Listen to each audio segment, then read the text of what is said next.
ஏன் இன்னைக்கு பார்த்தீங்கன்னா கருப்பு வெள்ளை காலகட்டங்களில் இருந்து சினிமாவுக்கு முதலீடு செய்தவர்கள், சினிமாவை இயக்கியவர்கள், சினிமாவுக்கு இசையமைத்தவர்கள், சினிமாவை முதலீடு செய்து வியாபாரத்துக்கு எடுத்து வந்தவர்கள், திரையரங்கு உரிமையாளர்கள், இப்படின்னு எல்லா தளங்களிலும் இஸ்லாமியர்கள் இருந்த போதும் இஸ்லாமிய சினிமா ஏன் சாத்தியமில்லை என்பதை நாங்கள் ஹபீபி எடுக்க துணிந்த போதுதான் தெரிந்து கொண்டேன்.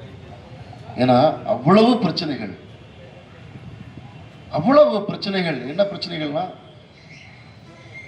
எழுத முடியுமா, எழுதுனா உங்க ஊர்ல படம் எடுக்க முடியுமா, படம் எடுத்தா உங்க ஊர் மொழியை வட்டார மொழியை கொண்டு வந்துட முடியுமா, வட்டார மொழியை கொண்டு வந்தா உங்க இந்த படத்துக்கு என்னன்னா, யாருக்கிட்ட நிதி கேட்டு போனாலும் உங்க ஆளுகிட்ட இல்லாத பணமா, உங்க ஆளுங்க நினைச்சா 1000 படம் எடுப்பாங்களே அப்படின்னு.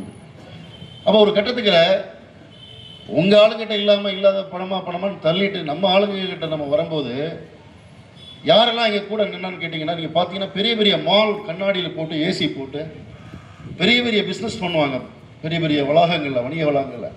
ஆனால் பசிக்குது ரொட்டி ஒரு துண்டு தான் போய் நின்னா ஏதாவது தூக்கி போட்டு வெளியே போன்னு அனுப்புவான்.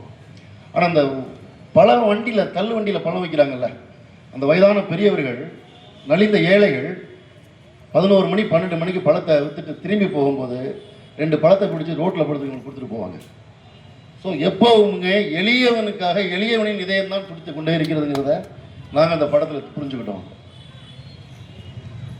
இது இன்னைக்கு எல்லாருமே சொல்கிறாங்க, இதில் வட்டார மொழி ரொம்ப நல்லா வந்திருக்கு, ஊரில் ரொம்ப நல்லா வந்திருக்கு. நாங்கள் நேற்று கூட இந்த படத்தை பற்றின கட்டுரைகளை தொகுப்பாக கொண்டு வரோம், புத்தகமாக கொண்டு வரோம்.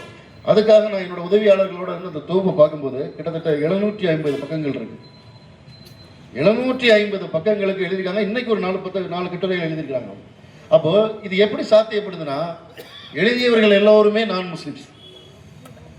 அதிகமான பேர் 90 விழுக்காடு எப்படி இந்த படத்தில் நடித்தது எல்லாமே நான் முஸ்லிம்ஸ் நடிச்சிருந்தாங்களோ அதே மாதிரி எழுதியவர்கள் எல்லாம். ஏன்னா ஹபீபியை போன்ற ஒரு படம் தமிழ்நாட்டில் மட்டும்தான் சாத்தியப்படும், அதான் உண்மை.